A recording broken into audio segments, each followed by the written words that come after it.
मेरे प्यारे साथियों, ये कितनी बड़े बदनसीबी की बात है कि इंसान अपनी माँ की मग़फ़िरत की दुआ न कर सके। मोहम्मद रसूलुल्लाह की आंखों में आंसू हैं, आप रो रहे हैं और आप कह रहे हैं कि अपनी माँ की मग़फ़िरत की दुआ नहीं कर सकता, अल्लाह ने मुझे मना कर दिया है। और इससे यह भी पता चलता है अल्लाह के फैसले के आगे मोहम्मद रसूलुल्लाह भी मजबूर है, अल्लाह के फैसले के आगे आपकी भी नहीं चलती है। अगर अल्लाह ने मना कर दिया है कि ऐ नबी आप अपनी माँ की मग़फ़िरत की दुआ नहीं कर सकते, तो नबी भी अब उसके आगे कुछ नहीं कर सकते, नबी का भी इख्तियार नहीं है। अल्लाह के नबी यतीम थे और यतीम का दर्द आपसे बेहतर कौन समझता था? इसीलिए आपने फरमाया अना वकाफिलुल यतीम कहातैन, यतीम को पालने वाला और यतीम की परवरिश करने वाला मेरे साथ जन्नत में जाएगा। कैसे जाएगा? आपने अपनी दोनों उंगलियों से इशारा करके फरमाया कहातैन, जैसे ये दोनों बीच वाली उंगली और शहादत की उंगली, ये दोनों उंगलियां बिल्कुल सटी हुई हैं, बिल्कुल लगी हुई हैं, मेरे साथ जन्नत में जाएगा यतीम को पालने वाला। कुरान कहता है अगर तुम दीनदारी का दावा करते हो, तुम अपने आप को दीनदार कहते हो, फज़ालिकल्लज़ी यदुल यतीम, तुम यतीम का हक मारते हो, तुम यतीम के साथ अत्याचार करते हो, तुम यतीम को दबाते हो, तुम दीनदार नहीं बन सकते। वो दिया चोरी वालों, आज आपके इलाके में आता हूं, कोई कहता है मौलाना ग्रुप लोन पर तकरीर जरूर कीजिएगा। मैंने पूछा ये ग्रुप लोन क्या होता है? बोले 25,000 30,000 की रकम होती है जो लोन ली जाती है, लोन ली जाती है और ये लोन औरत के नाम पे लिया जाता है, इसकी ईएमआई भी औरत से चुकाई जाती है और वो आता है बैंक वाला लोन देने वाला, वो औरत ही से बात करता है। यानी एक तो करेला है ऊपर से नीम चढ़ा है, एक तो लोन और सूद वो खुद अपने आप में बहुत बड़ा अजाब है। जिस बस्ती और जिस सोसाइटी में सूद और ब्याज आ जाए मेरे प्यारे साथियों, उस सोसाइटी में मकान चाहे अच्छे बन जाएं, उस गांव में चाहे लोगों का लाइफ स्टाइल अच्छा हो जाए, मगर उस गांव से उस टाउन से उस बस्ती से बरकत खत्म हो जाएगी। और ये भी कान खोल के सुन लो, ब्याज लेने वाला जितना बड़ा अपराधी है, ब्याज देने वाला भी उतना ही बड़ा अपराधी है। आप अगर ये कहते हैं मौलाना साहब हमारी मजबूरी है, हम ग्रुप लोन नहीं लेंगे तो हमारा काम नहीं चलेगा, तो आओ मैं बताता हूं मजबूरी किसको कहते हैं। मजबूरी किसको कहते हैं सुन लीजिए आप। कुरान कहता है इन्नमा हर्रमा अलैकुमुल मैतत वद्दम वलहमल खिंजीर, अल्लाह ने तुम्हारे ऊपर बहता हुआ खून हराम किया है, खून नहीं पी सकते तुम। अल्लाह ने तुम्हारे ऊपर मुर्दार हराम किया है, मरे हुए जानवर का तुम गोश्त नहीं खा सकते जो खुद ब खुद मर गया हो, चाहे वो जानवर हलाल हो, बकरा हो, दुम्बा हो, मुर्गा हो, जो खुद ब खुद मर गया, जिसको ज़बा तुमने नहीं किया, वो मुर्दार है, मरा हुआ, उसका तुम गोश्त नहीं खा सकते। वलहमल खिंजीर, तुम सूअर का गोश्त नहीं खा सकते। वमा उहिल्ला लिगैरिल्लाह, और जिस पर गैरुल्लाह का नाम लिया जाए, बड़े पीर साहब का नाम लिया जाए, ख्वाजा मोइनुद्दीन चिश्ती का नाम लिया जाए, किसी रसूल का नाम लिया जाए, किसी देवता का नाम लिया जाए, किसी देवी का नाम लिया जाए, जिस मिठाई पर जिस खाने पर किसी गैरुल्लाह का नाम लिया जाए, उसके नाम से ज़बा किया जाए, उसके नाम से चढ़ावा चढ़ाया जाए, वो चीज भी तुम्हारे लिए हराम है। कुछ हराम खोर किस्म के मुसलमान कहते हैं बिस्मिल्लाह पढ़ के सब खा लो, बिस्मिल्लाह पढ़ के तो सूअर भी खा जाए। ये कुछ हराम खोर लोगों की दलील है। वो कहते हैं साहब हमारे यहाँ फला जगह से जो है लड्डू आया और मीठा आया, हमें मालूम है कि वो जो है देवी के नाम पे और देवता के नाम पे और गैरुल्लाह के नाम पे चढ़ाया गया था, मगर हम तो बिस्मिल्लाह पढ़ के खा लेते हैं। तो बिस्मिल्लाह पढ़ के तो सूअर क्यों नहीं खा जाता, तो कुत्ता क्यों नहीं खा जाता? जरा गौर करो, अल्लाह ने खून का जिक्र किया, अल्लाह ने मुर्दार का जिक्र किया, अल्लाह ने सूअर के गोश्त का जिक्र किया और उसके फौरन बाद फरमाया वमा उहिल्ला बिही लिगैरिल्लाह, जिस चीज के ऊपर अल्लाह के सिवा किसी और का नाम पुकारा जाए वो चीज भी तुम्हारे लिए हराम है। अब मजबूरी सुनिए क्या है। अब एक इंसान भूखा मर रहा है, उसके सामने खाने की कोई चीज नहीं है। मरा हुआ मुर्गा का गोश्त है, मरे हुए बकरे का, मुर्दार बकरे का गोश्त है, या सूअर का गोश्त है, उसकी जान जा रही है। अय अल्लाह, तूने तो हराम कर दिया है मुर्दार का गोश्त, तूने तो हराम कर दिया है सूअर का गोश्त, तूने तो हराम कर दिया है वो तमाम चीजें जिसके ऊपर गैरुल्लाह का नाम लिया जाए। अय अल्लाह, उस इंसान की तो जान जा रही है, वो नहीं खाएगा तो मर जाएगा। अय अल्लाह, अब क्या करना है? फरमाया फमनिस्तुर्रा गैरा बागिन वला आदिन फला इस्मा अलैहि। अगर कोई मजबूर हो जाए, जान बचाने के लिए खाना ही पड़ जाए, तो उतना खा ले जितने से जान बच जाए, उससे ज्यादा न खाए, हद से तजावुज न करे, बस उतना खा ले जितने से जान बच जाए। ओ लोगों, ओ ग्रुप लोन की लानत में और ग्रुप लोन की दलदल में फंसने वालों, मुझे बताओ, क्या ये लोन ऐसा है कि इसको नहीं लोगे तो तुम मर जाओगे? नहीं नहीं, आज हम तो शौक के लिए लोन ले रहे हैं। किसी को 1 लाख का मोबाइल लेना है, वो 10,000 महीना कमा रहा है, वो 1 लाख का मोबाइल लोन पे ले रहा है। किसी को 10 लाख की गाड़ी लेना है, 10 लाख रुपये उसके पास नहीं है, वो लोन पे गाड़ी ले रहा है। किसी को छोटे मोटे पैसे की जरूरत है, 30,000 40,000 वो लोन ले रहा है। ओ लोगों, तुम ब्याज पर लोन ले रहे हो, तुम ब्याज दे रहे हो, तुम अल्लाह की नबी की हदीस कैसे भूल सकते हो? आपने फरमाया लानल्लाहु आकिल रिबा व मुकिलहु व कातिबहु व शाहिदही। सूद खाने वाले पर भी अल्लाह की लानत, सूद खिलाने वाले पर भी अल्लाह की लानत, सूद की गवाही देने वाले पर भी अल्लाह की लानत, और सूद लिखने वाले पर भी अल्लाह की लानत। एक तो तुम ब्याज दे रहे हो, और ये बात भी नोट कर लो, ब्याज दे करके जो पैसा आएगा उस पैसे में बरकत नहीं। अरे आप तो 20-25 हजार की बात कर रहे हैं। मैं बरेली में गया, बरेली में गांव है, इलाका है धौरा टाटा, चावल का कारोबार होता है, करोड़पति लोग हैं। मुझे लोगों ने बताया मौलाना यहाँ बड़ी बड़ी मिलें लगी हुई है चावल की, और 10-10 लाख 20-20 लाख की मशीनें हैं, और बैंक से लोन पर लोग लेते हैं। और लोगों ने बताया कि मौलाना जिसने भी बैंक से लोन लेकर के मशीनें लगाई है उसका नुकसान हुआ है, वो बर्बाद हुआ है, उसके घर में बेदीनी आई है, उसके घर से बरकत खत्म हुई है। और क्यों ना हो, मेरे रब का कुरान कहता है, और कयामत तक कुरान की आयत जिंदा रहेगी, और कुरान की आयत पुकारती रहेगी, यमहकुल्लाहु रिबा व युर्बिस सदकात। अल्लाह सूद और ब्याज को मिटाता है, और अल्लाह सदका खैरात में बरकत देता है। जब जब मुसलमान ब्याज खाएगा, जब जब मुसलमान सूद खाएगा, जब जब मुसलमान सूद ब्याज देगा लेगा, उसके घर से बरकत खत्म हो जाएगी। अगर यतीम को धक्का देने वाला अल्लाह की नजर में नकली दीनदार है, तो ग्रुप लोन लेने वाला भी नकली दीनदार है। और यहां तक मुझे लोगों ने बताया कि लोन की रिकवरी लेने वाला जब आता है और टाइम पर पैसा नहीं मिलता है, तो कभी कभी मां बहन की गाली भी देके जाता है।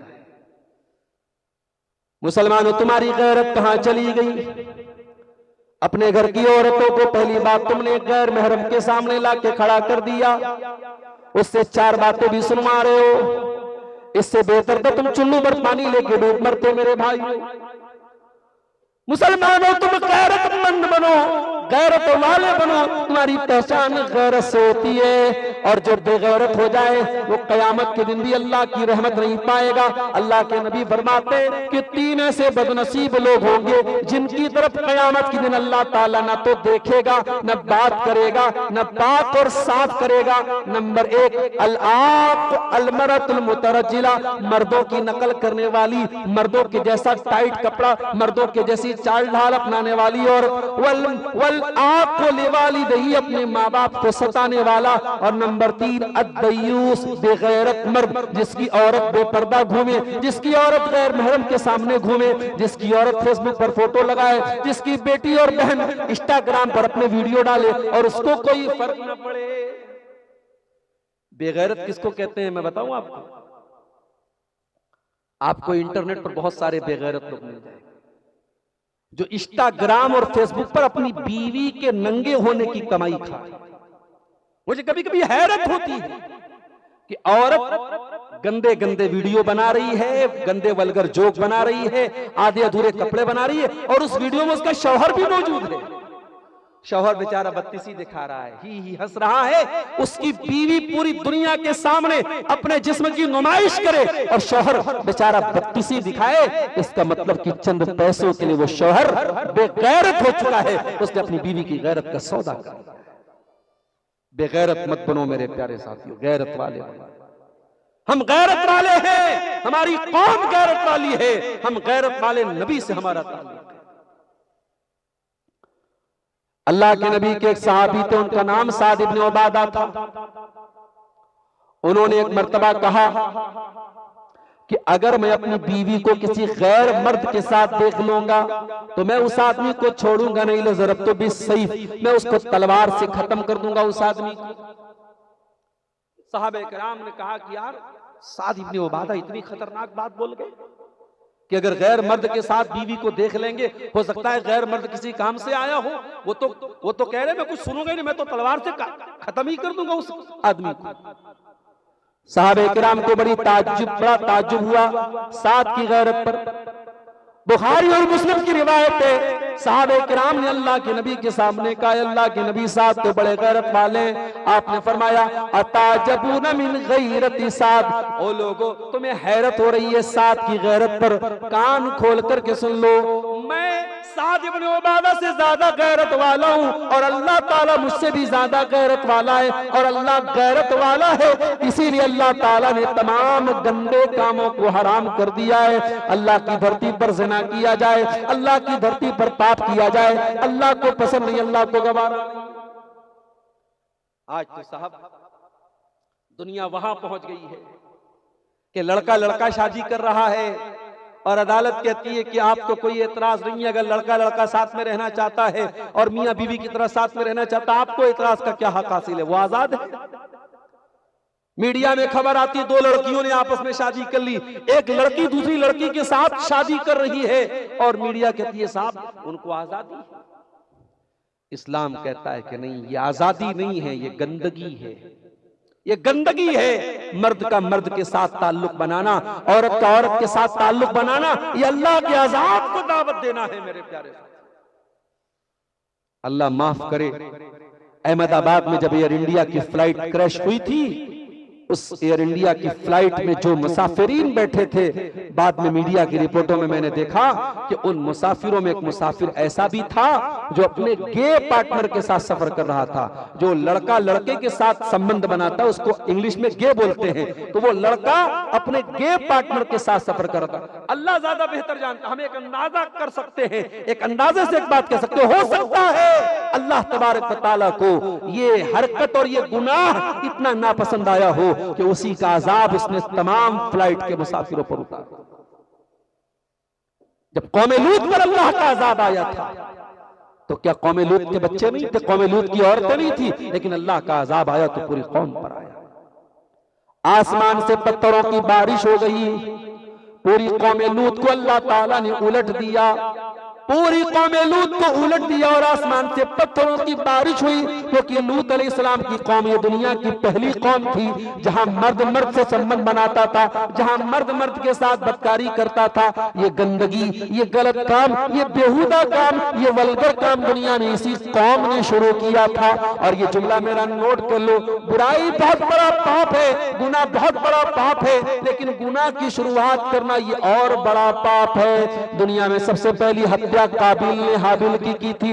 जब तक दुनिया में हत्या होती रहेगी, कत्ल होता रहेगा, मर्डर होता रहेगा, अल्लाह के नबी फरमाते हैं कि काबिल की गर्दन पर उसका गुनाह पड़ता रहेगा, क्योंकि दुनिया में पहली हत्या अगर किसी ने की थी तो काबिल ने अपने भाई हाबिल की थी।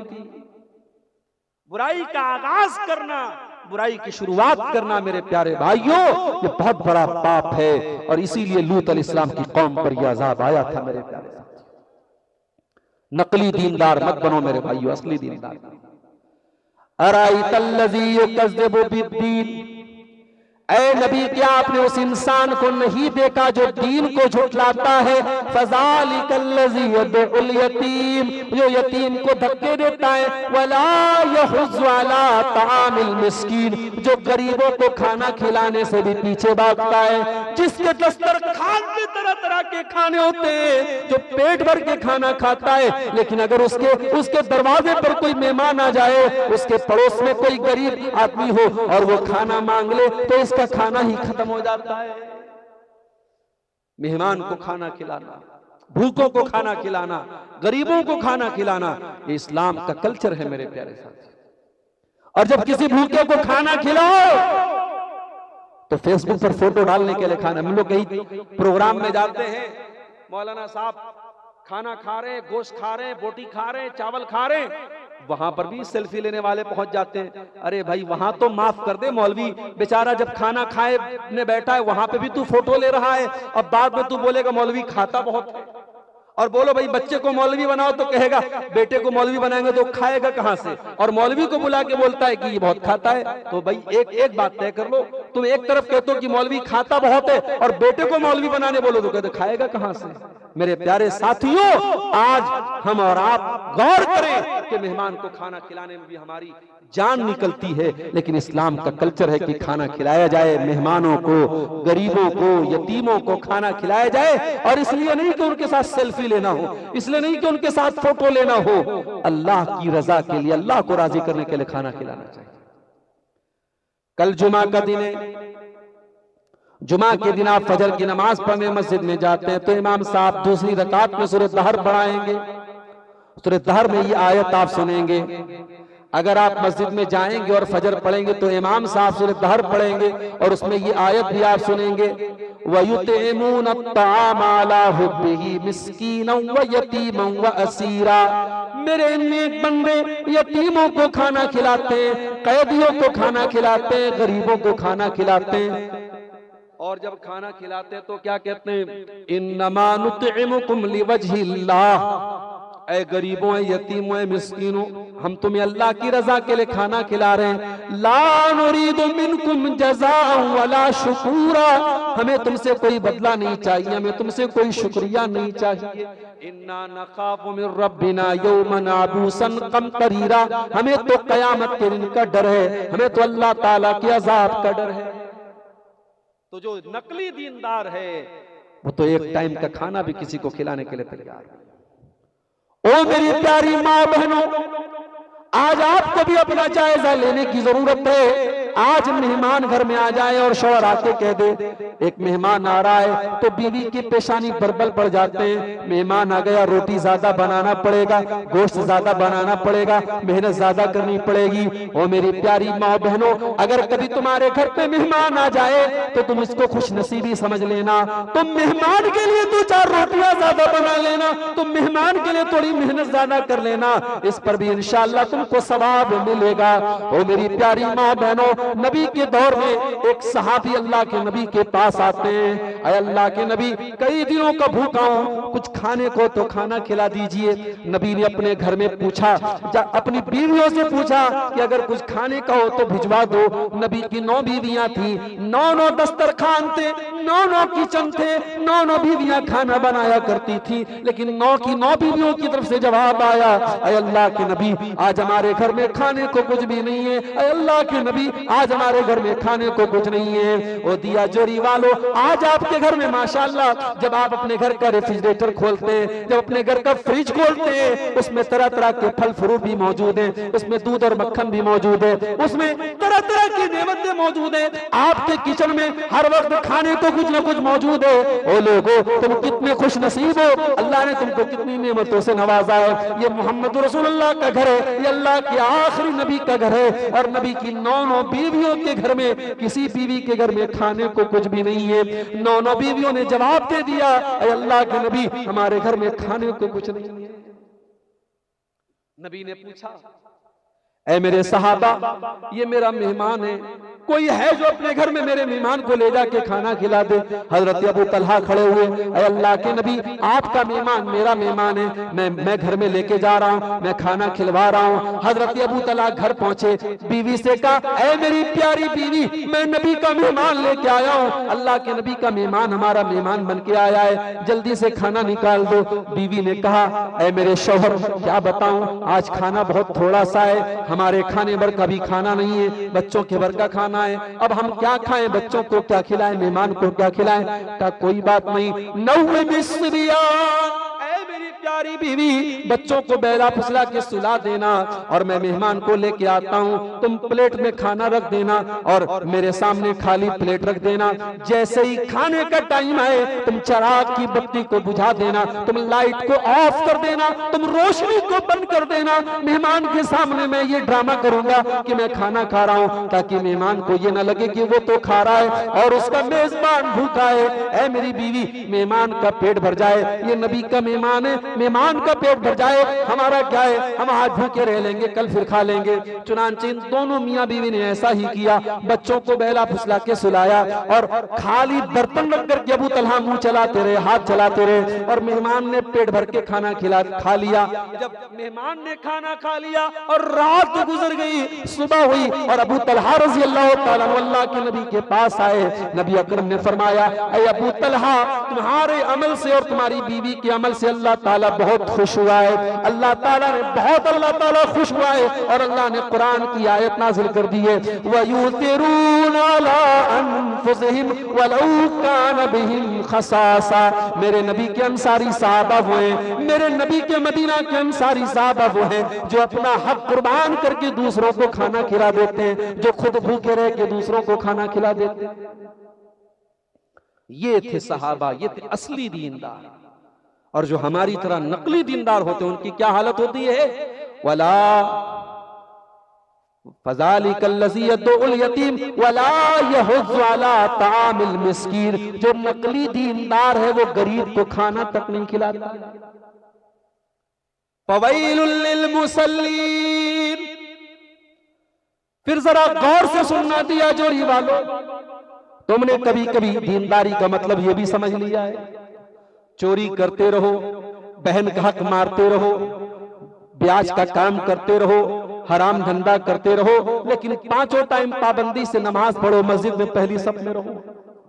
माफ करना मेरे भाई, मैं ऐसे आदमी की नमाज को गलत नहीं कह रहा हूं, लेकिन नमाज पढ़ लेना ये काफी नहीं है मेरे प्यारे साथी। अगर एक इंसान नमाजी है पांचों टाइम का, तो ये इस बात की गारंटी नहीं है कि वो असली दीनदार है। कुरान क्या कह रहा है, फवैलुल लिल मुसल्लीन। बर्बादी है, वेल है, जहन्नम है नमाज पढ़ने वालों के लिए। हाय अल्लाह, ये तो बड़ी खतरनाक बात तूने कह दी।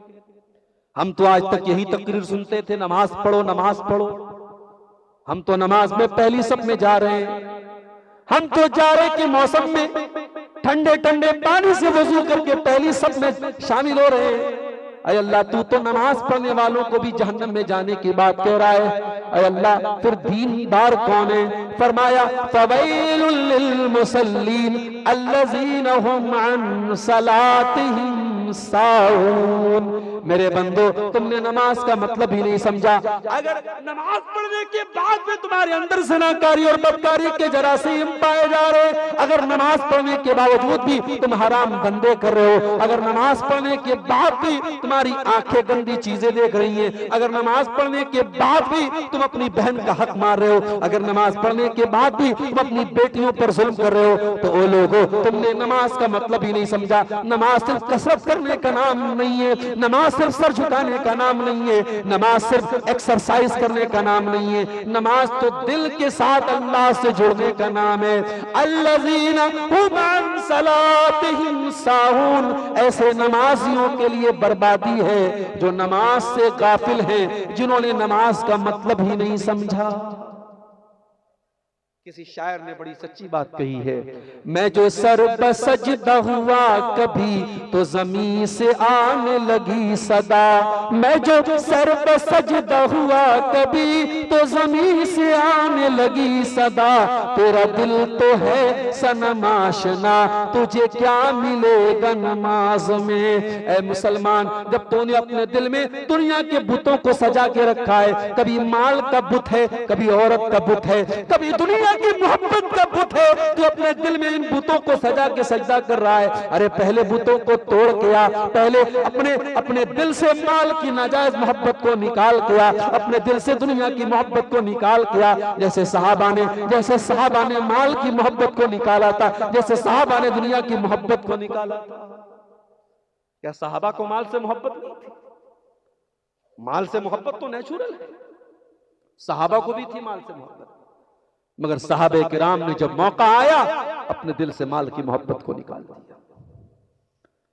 एक सहाबी का खजूरों का बाग था, अपने खजूरों के बाग की बाउंड्री कर रहे थे। उनके पड़ोसी का एक खजूर का पेड़ रास्ते में आ रहा था जो बाउंड्री में रुकावट बन रहा था। उन्होंने अपने पड़ोसी से कहा कि भाई, मुझे अपने खजूर के बाग की बाउंड्री करना है, तुम्हारा ये पेड़ मेरी बाउंड्री में आड़े आ रहा है, तो अपना ये पेड़ मुझे बेच दो। वो आदमी मुनाफिक था, उसने कहा नहीं बेचूंगा। साहबी अल्लाह के रसूल के पास आए, अरे अल्लाह के नबी, मैं अपने बाग की बाउंड्री करना चाहता हूं, एक खजूर का पेड़ बीच में आ रहा है, मैंने उससे खरीदने की भी बात की मगर वो नहीं दे रहा है। नबी ने उस आदमी को बुलाया, कहा तुम अपने खजूर का पेड़ इसको दे दो, मैं तुम्हें जन्नत में एक बहुत बड़ा खजूरों का बाग का वादा करता हूं, तुम्हें जन्नत में खजूरों का बाग मिलेगा। वो मुनाफिक आदमी तब भी तैयार नहीं हुआ। इतना बड़ा ऑफर अल्लाह के रसूल ने पेश किया, जन्नत में खजूरों का पूरा बाग मिलने की बात कही, मगर वो मुनाफिक तैयार ना हुआ। साहबा में एक सहाबी बैठे हुए थे, उनका नाम अबू दहदा था। अबू दहदा के पास बहुत बड़ा खजूरों का बाग था।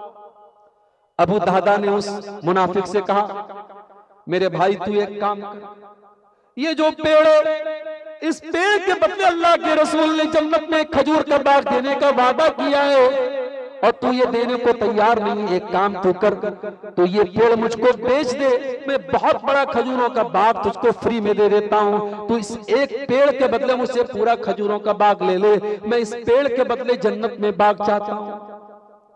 मुनाफिक आदमी था, वो दुनियादार आदमी था, वो तैयार हो गया और अबू दहदा ने वो खजूरों का पूरा बाग दे दिया और वो एक पेड़ खरीद करके अपने मुसलमान भाई को दे दिया कि भाई तुम ले लो और अपने मकान की बाउंड्री कर।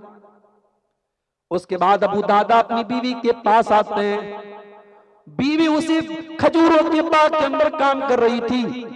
अबू दहदा गेट के बाहर, दरवाजे के बाहर से अपनी बीवी को आवाज देते हैं, ऐ उम्मे दहदा बाहर आ जाओ, ये खजूरों का बाग मैंने बेच दिया है, और ऐ उम्मे दहदा ये खजूरों का बाग मैंने एक पेड़ के बदले बेचा है, एक पेड़ मैंने लिया है और इस पूरे बाग को मैंने दे दिया है। लेकिन ऐ उम्मे दहदा वो एक पेड़ लेकर के अल्लाह के नबी से मैंने जन्नत में खजूरों के बाग का वादा हासिल कर लिया है। उम्मे दहदा फौरन खजूरों के बाग से बाहर निकली और कहने लगी, ऐ मेरे शौहर, ऐ मेरे सरताज, आपने कोई घाटे का सौदा नहीं किया है, आपने बड़े प्रॉफिट का सौदा किया है, आपने बड़े मुनाफे का सौदा किया है, आपने बहुत बहुत फायदा कमाया है, आपने कोई घाटे का मुनाफे का कोई घाटे का सौदा नहीं किया है। माल से मोहब्बत तो सहाबा को भी थी मेरे भाई, लेकिन जब मौका आया उन्होंने माल की मोहब्बत को दिल से निकाल दिया।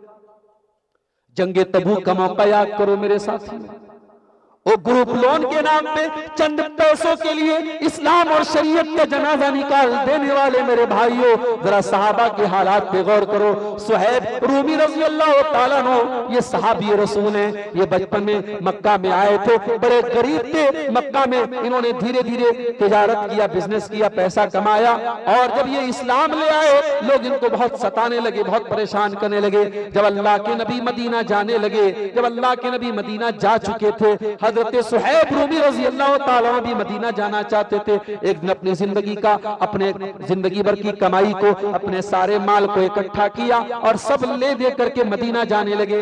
मक्का के काफिरों ने इनके ऊंट की नकेल को पकड़ लिया, इनके ऊंट की लगाम को पकड़ लिया और कहा, ऐ सुहैब कहां जा रहे हो? कहा मैं मदीना जा रहा हूं, अपने नबी के पास जा रहा हूं। कहा, ऐ सुहैब तुम सारा माल लेकर के मोहम्मद रसूलुल्लाह के पास जाना चाहते हो, हम तुम्हें जाने नहीं देंगे। कहा फिर क्या करोगे? कहा, ऐ सुहैब तुम्हें जाना है तो जाओ, लेकिन ये माल तो तुमको छोड़ के जाना पड़ेगा, ये पैसा तो तुमको छोड़ के जाना पड़ेगा।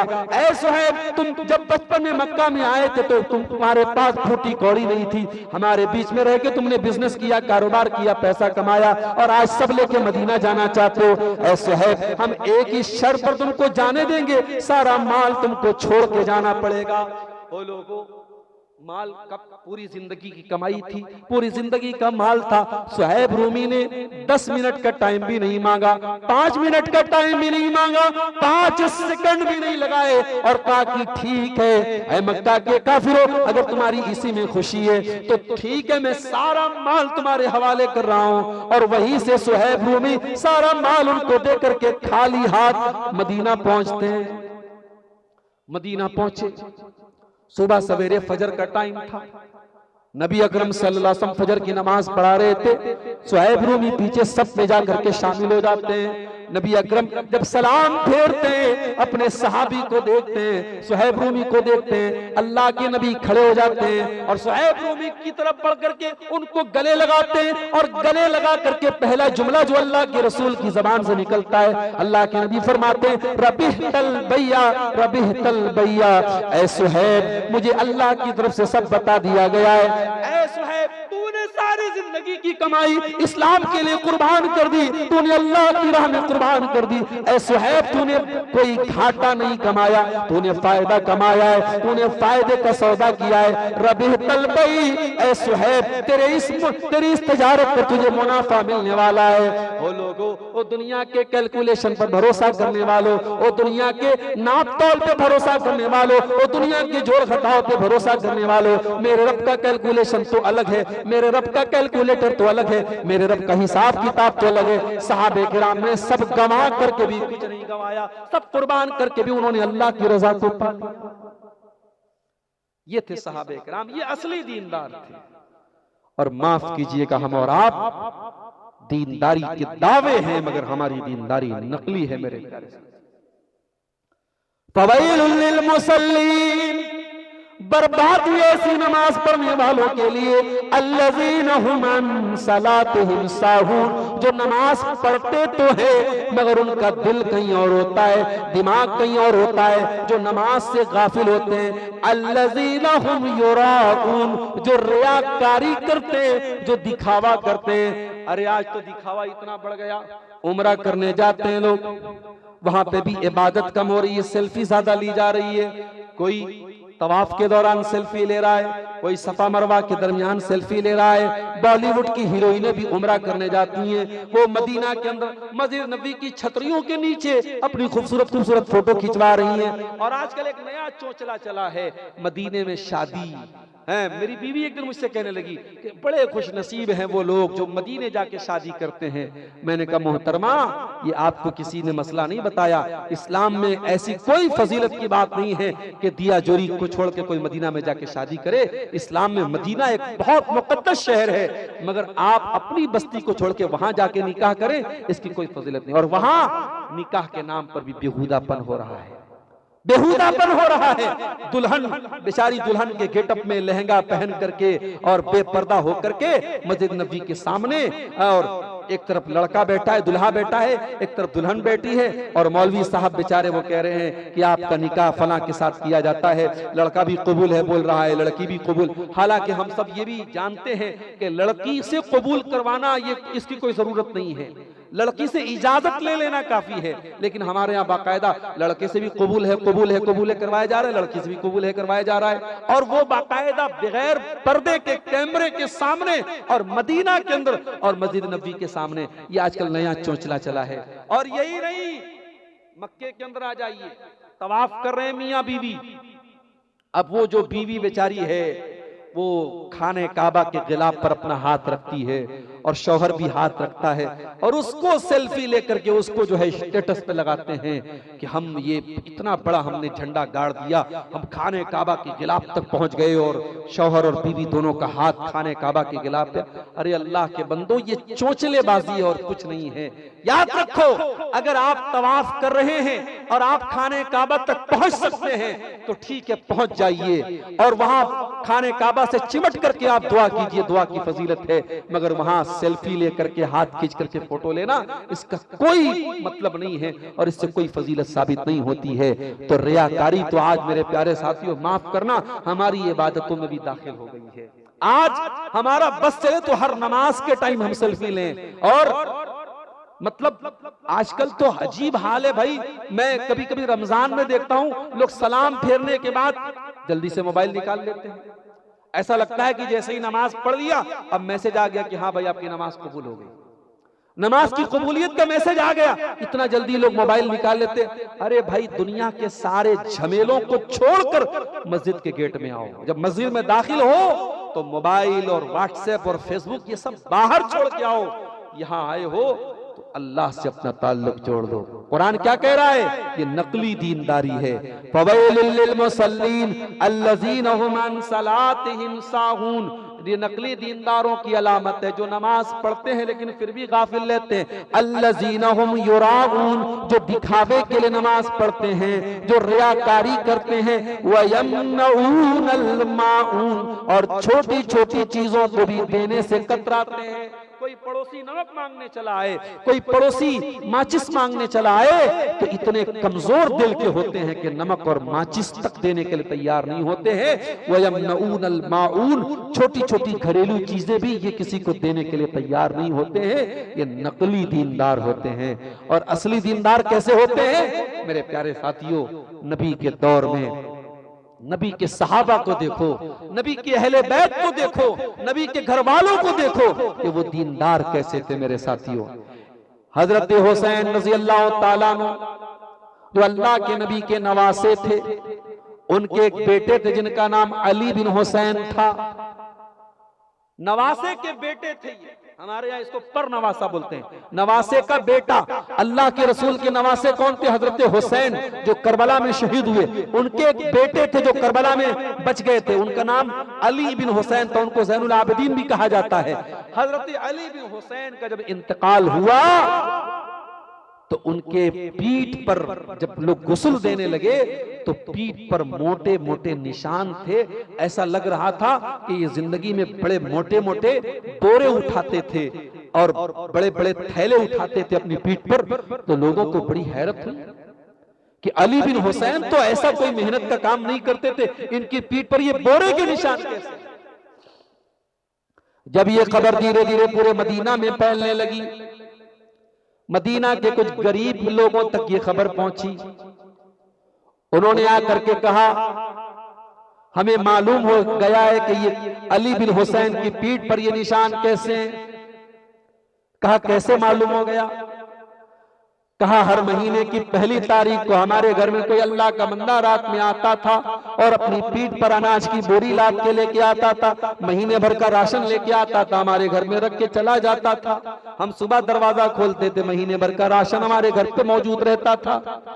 कई सालों से ये सिलसिला चला रहा था। हमें मालूम भी नहीं था कि वो अनाज की बोरी लाने वाला कौन है, हमारी मदद करने वाला कौन है, हमारे घरों में चूल्हा किसकी बदौलत चल रहा है, कौन हमारे घरों के अनाज पानी का इंतजाम कर रहा है। आज अली बिन हुसैन के इंतकाल के बाद पता चला कि हमारे घरों में अनाज का वो राशन पानी पहुंचाने वाला, अनाज की वो बोरी पहुंचाने वाला कोई आम आदमी नहीं था, वो नबी का परनवासा, वो नबी के नवासे का बेटा, वो अली बिन हुसैन थे। वो अपनी पीठ पर मोटे मोटे बोरे लेके आया करते थे और हमारे घर में राशन पहुंचाया करते थे। मेरे प्यारे साथियों, अल्लाह के नेक बंदे ऐसे हुआ करते हैं, वो नेकी करके नेकी का प्रचार नहीं करते हैं। और जो नकली दीनदार होते हैं वो नेकी कम करते हैं और प्रचार ज्यादा करते हैं।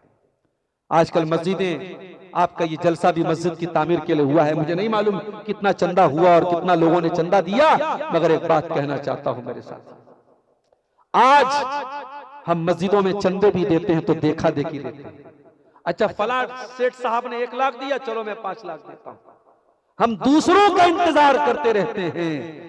याद रखना मेरे प्यारे साथियों, अगर आप मस्जिद में चंदा देते हैं तो यह आपके ईमान का तकाजा है, यह आपके ईमान की निशानी है।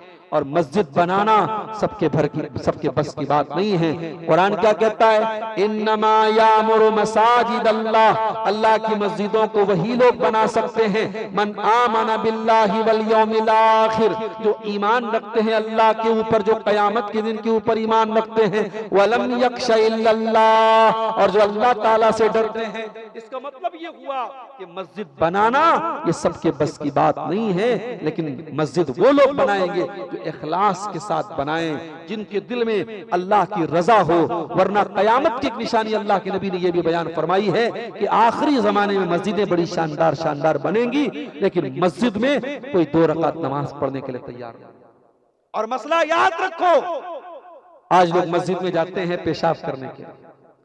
मस्जिदों को लोगों ने शौचालय, सार्वजनिक शौचालय बना के रखा है। लोग रास्ते में इस्तिंजा लगेगी तो तलाश करेंगे मस्जिद कहाँ है। मस्जिद में गए, इस्तिंजा करके चले आए। अरे मस्जिद में जब भी जाओ 2 रकात नमाज पढ़ो, ये मस्जिद का हक है।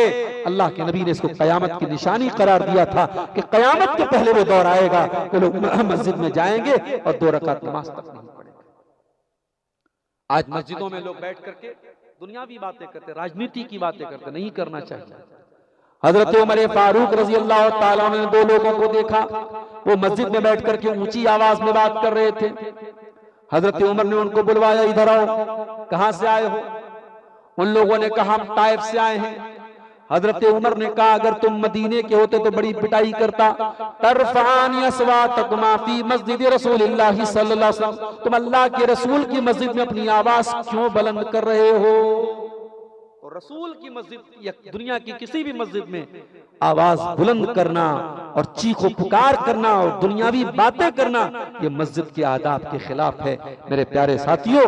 और वही बात कुरान कह रहा है कि जो नकली दीनदार होते हैं वो मस्जिद नहीं बना सकते। असली दीनदारों की पहचान, ईमान वालों की पहचान ये है कि वो मस्जिद बनाते हैं। मेरे प्यारे साथियों, मैं दुआ कर रहा हूँ ये मस्जिद जिसकी तामीर के लिए आज का ये प्रोग्राम हो रहा है, अल्लाह जल्द से जल्द इसकी तामीर को हम सबको मुकम्मल करने की तौफीक दे।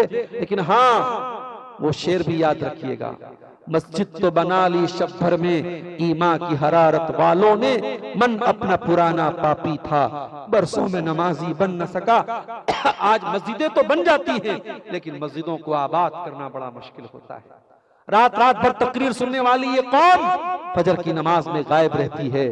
और कुछ लोग तो ये दावा करते हैं कि साहब हम बहुत बड़े कारोबारी हैं, बहुत बड़े बिजनेसमैन हैं और हमें इतनी फुर्सत नहीं मिलती कि हम नमाज पढ़ें। कुरान कहता है रिजालुल्लाह तुल्हीहिम तिजारतुन वला बैउन अन जिक्रिल्लाह, अल्लाह के नेक बंदे वो होते हैं कि कारोबार भी करते हैं, बिजनेस भी करते हैं, लेकिन उनका बिजनेस और कारोबार कभी नमाज से गाफिल नहीं करता है। वो बिजनेस और कारोबार भी करते हैं और नमाज के टाइम वो नमाज पढ़ते हैं। और ऐसा क्यों करते हैं? फरमाया यखाफून यौमन ततक़ल्लबु फीहिल क़ुलूब वल अबसार, उनके दिल में कयामत का डर होता है, उनके दिल में अल्लाह का डर होता है। मेरे प्यारे साथियों, दुनिया की जिंदगी अब कम हो रही है। जिस तरीके से हालात सामने आ रहे हैं, अब कयामत बहुत करीब है। अब दुनिया का दिन ढल चुका है, दुनिया की शाम शुरू हो चुकी है। इसके पहले कि दुनिया खत्म हो जाए और कयामत आ जाए, मेरे प्यारे साथियों, हमें और आपको तौबा कर लेना चाहिए। अपने गुनाहों से, अपनी गलतियों से, अपनी खताओं से अल्लाह से तौबा कर लेना चाहिए। और अल्लाह बहुत माफ करने वाला है मेरे साथी। रमजान का महीना आगे आ रहा है, बेहतरीन मौका है अपने आप को चेंज करने का। रमजान के महीने में हम सब चेंज हो जाते हैं। सुबह 4 बजे कोई उठ के खाना नहीं खाता, मगर रमजान में हम खाते हैं। रोजाना दोपहर में हम लंच करते हैं, मगर रमजान में नहीं करते। शाम को इफ्तार के टाइम हम खाना खाते हैं। रमजान हमें चेंज कर देता है। मेरे प्यारे साथियों, रमजान को, दिल की दुनिया को भी चेंज करने का महीना बना लो। रमजान का आखिरी अशरा आता है तो हम एक दुआ पढ़ते हैं, अल्लाहुम्मा इन्नका अफ़्वुन तुहिब्बुल अफ़्व फ़अफ़ु अन्नी। ऐ अल्लाह, तू माफ करने वाला है और माफी को पसंद करता है। ऐ अल्लाह मैं भी तेरा खताकार बंदा हूँ, मैं भी तेरा गुनहगार बंदा हूँ। ऐ अल्लाह मैं भी गुनाहों में डूबा हुआ हूँ। ऐ अल्लाह तू मुझको भी माफ कर दे। ये बड़ी प्यारी दुआ है, ये बड़ी छोटी सी दुआ है। ओ लोगों, इस दुआ को याद कर लो और रमजान में भी पढ़ा करो और आम दिनों में भी पढ़ा करो, क्योंकि अल्लाह ताला से ये मांगना यही तो असल चीज है कि अल्लाह तुम माफ कर दे। अल्लाहुम्मा इन्नका अफ़ुव्वुन तुहिब्बुल अफ़्व फ़अफ़ु अन्ना। एक मर्तबा हजरत आयशा ने पूछा था अल्लाह के नबी से, ऐ अल्लाह के नबी, कुरान कहता है क़यामत के दिन जिसका नाम है अमाल उसके दाहिने हाथ में दिया जाएगा, फसौफ युहासबु हिसाबन यसीरा, उसका आसान हिसाब लिया जाएगा। अल्लाह के नबी, आसान हिसाब का क्या मतलब है? अल्लाह के नबी ने फरमाया, आयशा आसान हिसाब का मतलब ये इन्नमा ज़ालिकल अरज़ु, कि क़यामत के दिन बंदे का नाम है अमाल, बंदे के करतूत, बंदे का कच्चा चिट्ठा अल्लाह के सामने पेश किया जाए और अल्लाह ताला नजरअंदाज कर दे, अल्लाह ताला इग्नोर कर दे, अल्लाह ताला दरगुजर कर दे, अल्लाह ताला माफ कर दे, अल्लाह ताला पूछताछ न करे, अल्लाह ताला जांच पड़ताल न करे। यही आसान हिसाब है। और ऐ आयशा कान खोल के सुन लो, और जिसके नाम अमाल की जांच पड़ताल होगी कि तूने ये काम क्यों किया, तूने फला रात में ये पाप क्यों किया, तूने फला दिन ये काम क्यों किया, जिसके नाम अमाल की जांच पड़ताल होगी, ऐ आयशा वो तो हलाक हो जाएगा, वो तो बर्बाद हो जाएगा। इसीलिए अल्लाह के नबी दुआ किया करते थे, अल्लाहुम्मा हासिबनी हिसाबन यसीरा, ऐ अल्लाह तू मेरा आसान हिसाब फरमा दे। मेरे प्यारे साथियों, हमें और आपको भी अल्लाह से यही दुआ करनी चाहिए। और दुनिया में अगर हमने किसी का हक मारा है, किसी के साथ ज्यादती की है, तो मरने के पहले मेरे भाइयों उससे जाके माफी मांग लो, उसका हक अदा कर दो। किसी के साथ अन्याय किया है तो जाके बात खत्म कर दो, इससे पहले कि कयामत के दिन हमें उसकी भारी कीमत चुकानी पड़े। अल्लाह के नबी फरमाते हैं, लतुअद्दुन्नल हुकूक इला अहलिहा यौमल क़ियामा, तुम्हें कयामत के दिन जरूर हक देना पड़ेगा। जिसका हक तुमने दुनिया में लिया है कयामत के दिन देना पड़ेगा। हत्ता युकाद लिशातिल जलहाई मिन अश्शातिल करना, यहां तक कि अगर बगैर सींग वाली बकरी के ऊपर अगर सींग वाली बकरी ने अत्याचार और जुल्म किया है तो उसको भी हिसाब देना पड़ेगा। मेरे प्यारे साथियों, आज मुल्क के हालात भी हमारी आंखों के सामने हैं और आज हम देख रहे हैं कि किस तरीके से ताकतवर कमजोर को दबा रहा है। लेकिन हमें खुशी इस बात की है कि इस देश में अभी भी अमन, चैन और शांति को कायम रखने वाले लोग भी मौजूद हैं। अगर उत्तराखंड की सरजमीन पर एक मुसलमान बूढ़े को कुछ लोगों ने जबरदस्ती उसके साथ जुल्म करने की कोशिश की तो दीपक नाम के एक नौजवान ने आगे बढ़ा और जब उस बूढ़े को बचाया और लोगों ने पूछा कि तुम कौन होते हो उसको बचाने वाले, तुम्हारा नाम क्या है, तो उस दीपक ने इंसानियत की एक मिसाल पेश करते हुए कहा था कि अगर तुम्हें मेरा मजहब ही पूछना है तो मेरा नाम मोहम्मद दीपक है। मैं दीपक भी हूं, मैं मोहम्मद भी हूं, मैं इंसानियत का मानने वाला हूं। तुम एक बूढ़े पर अत्याचार कर रहे हो, मैं इसको गवारा नहीं कर सकता। मेरे प्यारे साथियों, आज इस मुल्क में उस दीपक जैसे नौजवानों को हमें अपने साथ लेने की जरूरत है। और याद रखो, जज्बात की पॉलिटिक्स करने वाले और जज्बाती नारे लगाने वाले और दूसरों के खिलाफ नफरत का बीज बोने वाले वो कभी इस कौम की भलाई नहीं चाहते। हम इस देश के अंदर हैं, इस देश के वासी हैं और इस देश के फैसले हमारे बगैर नहीं हो सकते। हमें हमारे नबी ने हमें सिखाया है कि हमें जहां हम अकलियत में और कम तादाद में हैं वहां अबू तालिब जैसे लोगों को हमें साथ में लेने की जरूरत है। वहां हमें ऐसे लोगों को जो इंसानियत को मानते हैं, जो अमन और शांति को के ऊपर एतमाद करते हैं, हमें ऐसे लोगों को साथ में लेने की जरूरत है। और इंशाअल्लाह हमें यकीन है कि इस मुल्क में फिर से इंशाअल्लाह इंसानियत, अमन और भाईचारा कायम होगा और जहां जहां नफरत की हवाएं चल रही हैं वो इंशाअल्लाह खत्म होगी। हम दुआ करते हैं रब्बुल आलमीन से अल्लाह ताला हमारे इस गुलशन की हिफाजत फरमाए। रब्बुल आलमीन हमें सही मानों में दीनदार बना दे। रब्बुल आलमीन हमें कुरान करीम की इन दोनों आयतों की रोशनी में दीनदारी के तकाज़ों पर अमल करने की तौफीक अता फरमाए। ये एक दो सवालात आए हैं, जवाब सुन लीजिए। क्या ज़कात का रुपया मस्जिद व मदरसा में तामीर कर सकते हैं? देखिए, हिंदुस्तान के जो हालात हैं, यहां मुसलमान माशाअल्लाह एक बड़ी तादाद में है, यहाँ ज़कात के अलावा बाकी पैसे से भी मस्जिद बन सकती है। लिहाजा चूंकि ज़कात हम हर जगह नहीं खर्च कर सकते, ज़कात के लिए अल्लाह ताला ने बाकायदा कुरान में मसारिफ बयान किए हैं कि ज़कात कहाँ कहाँ हमें देना है। सूरह तौबा के अंदर अल्लाह ने बयान कर दिया है कि ज़कात सिर्फ 8 जगह खर्च कर सकते हैं, उसमें मस्जिद नहीं है। तो जैसे अमेरिका वगैरह में या यूरोपियन कंट्रीज में जहां मुसलमानों की तादाद बहुत कम है और वहां मुसलमानों के पास इतनी क्षमता नहीं है कि वो आम पैसे से, सदका खैरात के पैसे से मस्जिद बना सके, तो वहां तो उलमा का फतवा है कि वहां ज़कात की रकम से मस्जिद बना सकते हैं। लेकिन हिंदुस्तान जैसे मुल्क में जहां अल्हम्दुलिल्लाह आपके पास वसाइल हैं, यहाँ आप मस्जिद की तामीर में ज़कात की रकम नहीं लगाएंगे। आप सदका और खैरात वो भी आपके लिए आखिरत में ज़खीरा बनेगा। और ज़रूरी नहीं है कि हम सिर्फ ज़कात ही निकालें 2.5%, हम उसके अलावा भी मस्जिदों के तामीर के नाम पर भी हम चंदा दें, इंशाअल्लाह उसके ज़रिए हम मस्जिद बनाएं। मदरसे की जहां तक बात है, मदरसे की तामीर में ज़कात का पैसा लगा सकते हैं या नहीं, इसमें अगरचे उलमा का इख्तलाफ है, लेकिन चूंकि मदरसे हम जानते हैं कि इनका मकसद होता है दीन की दावत देना। मदरसों का मकसद क्या है? दीन को फैलाना, दीन की तबलीग करना। और दीन की तबलीग ये सूरह तौबा की उस आयत में फी सबीलिल्लाह के अंदर जो अल्लाह ने ज़कात की रकम खर्च करने की बात कही है, उसकी तफसीर में उलमा ने ये लिखा है कि मदारिसे इस्लामिया भी फी सबीलिल्लाह में आते हैं। तो जब मदरसे फी सबीलिल्लाह में आते हैं तो मदरसों की तामीर भी आती है, लिहाजा मदरसे की तामीर में ज़कात की रकम लगाई जा सकती है। लेकिन मस्जिद की तामीर में, कब्रिस्तान की तामीर में ज़कात की रकम नहीं लगानी चाहिए। वल्लाहु आलम बिस्सवाब। दूसरा सवाल हमारे सामने आया है, हेल्थ इंश्योरेंस लेना सही है या गलत है? इंश्योरेंस की जितनी भी शक्लें हैं वो सब गलत हैं।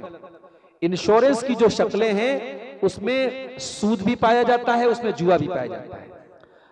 हजारों लोगों से हेल्थ इंश्योरेंस का प्रीमियम लिया जाता है और उसमें चंद लोगों को जो क्लेम करते हैं उनको दिया जाता है। तो ये दूसरों को से लेकर के चंद लोगों को देना, यही तो जुआ है। और उसमें एक तरीके से हमने हर महीने हम 500 रुपया दे रहे हैं और अगर हम बीमार हो गए तो हमें कंपनी 5 लाख का इलाज देगी, तो ये जुआ की ही एक शक्ल है। और उलमा ने बताया कि इंश्योरेंस के अंदर सूद की भी एक शक्ल है। इसलिए इंश्योरेंस की तमाम शक्लें गलत हैं, नाजायज हैं, हराम हैं। इंश्योरेंस वही हम करा सकते हैं जहां मजबूरी है। अब हिंदुस्तान में, हमारे मुल्क में हम 4 व्हीलर चलाते हैं तो बगैर इंश्योरेंस के नहीं चला सकते, हम 2 व्हीलर चलाते हैं तो बगैर इंश्योरेंस के नहीं चला सकते। तो जहां इंश्योरेंस से हम बच सकते हैं वहां बचे, ये सही नहीं है, इससे बचना ही बेहतर है।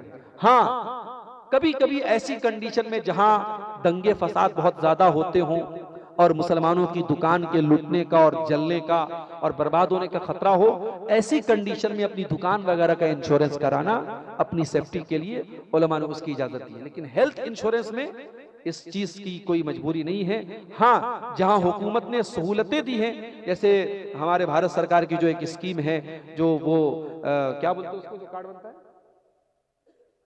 आयुष्मान कार्ड, आयुष्मान कार्ड के जरिए आप जो है इलाज करा सकते हैं। वो सरकार की एक स्कीम है, आप टैक्स पे कर रहे हैं, उसके बदले सरकार एक स्कीम दे रही है गरीबों को इलाज के लिए, तो आप उस स्कीम का फायदा उठा सकते हैं। बाकी हेल्थ इंश्योरेंस के नाम से जो कंपनियां चला रही हैं उससे बहरहाल बचना चाहिए। वल्लाहु आलम बिस्सवाब। अल्लाह ताला हम सबको नेक अमल, अच्छी समझ की तौफीक अता फरमाए। अल्लाह रब्बुल आलमीन हमें ईमान पर साबित कदम रखे, जब तक हम दुनिया में रहें इस्लाम पर जिंदा रहें, हमारा खात्मा ईमान पर हो, आमीन। व आखिर दावाना अनिल हम्दुलिल्लाहि रब्बिल आलमीन। वस्सलामु अलैकुम व रहमतुल्लाहि व बरकातुहू।